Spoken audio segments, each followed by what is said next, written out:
Hello बच्चों, आज के हम बात करने वाले हैं क्लास 11th के चैप्टर नंबर 19 की, जिसका नाम है फाइनल अकाउंट और जिसके अंदर एडजस्टमेंट आती है।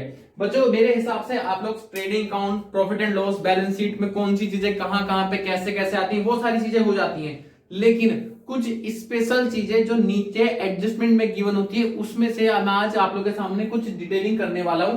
तो प्लीज आप लोग देखना कि मैं आप लोगों को बताऊंगा कि कौन सी एडजस्टमेंट का ट्रीटमेंट कहां कब कैसे कहां ऐड होता है कहां लेस होता है, तो उनके बारे में आज हम बात करने वाले हैं। तो उसके अंदर पहले एडजस्टमेंट का नाम बेटा क्लोजिंग स्टॉक।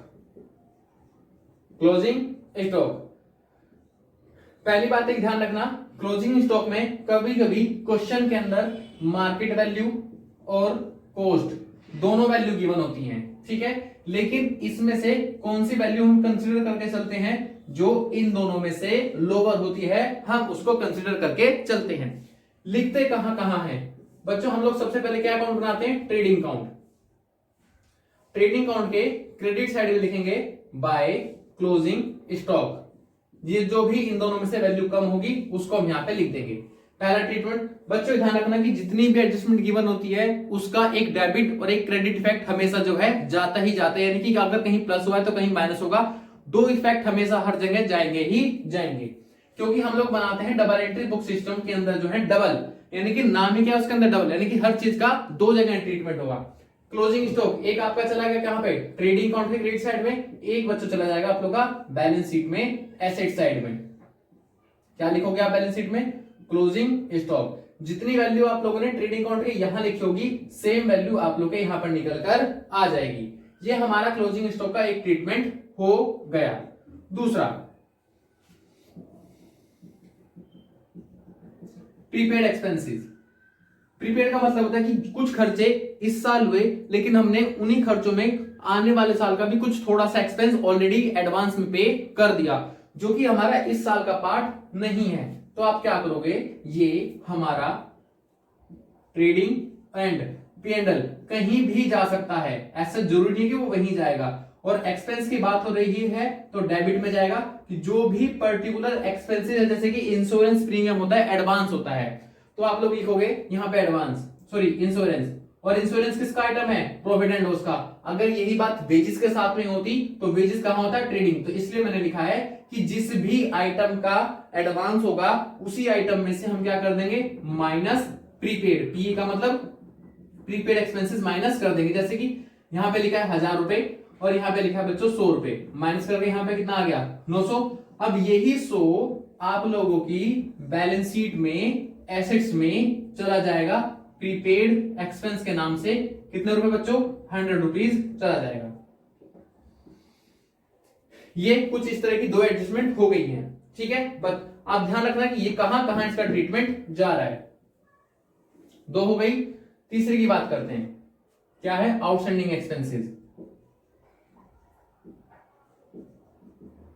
किसकी बात करके चलेंगे बच्चों, आउटस्टैंडिंग एक्सपेंसेस की। और आउटस्टैंडिंग एक्सपेंसेस भी हमारे कहां जाते हैं, दो।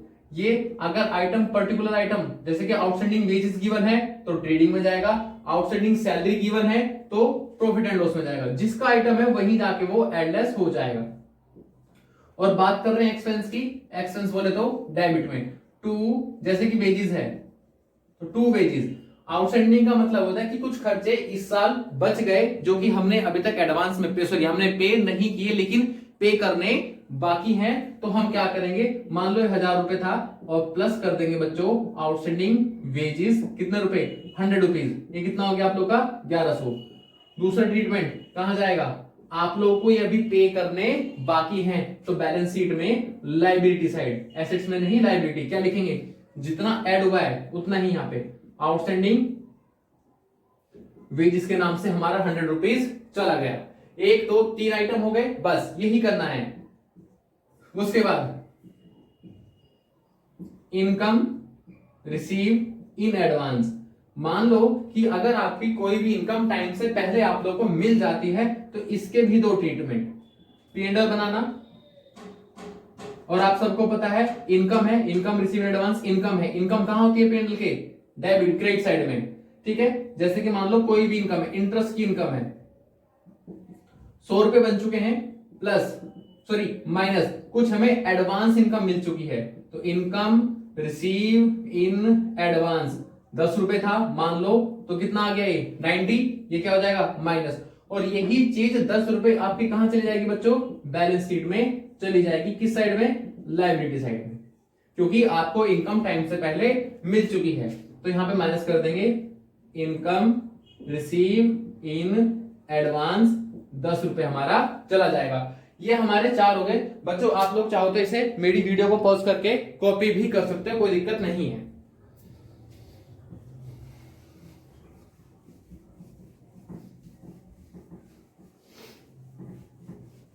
ये हमारे 4 आइटम हो गए।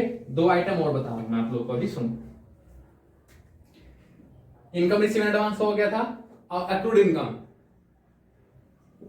एक्रूड इनकम कौन सी होती है, वो इनकम जो हमारी बन चुकी है लेकिन अभी तक हमें मिली नहीं है, तो उस इनकम को क्या करेंगे बच्चों, ऐड करेंगे।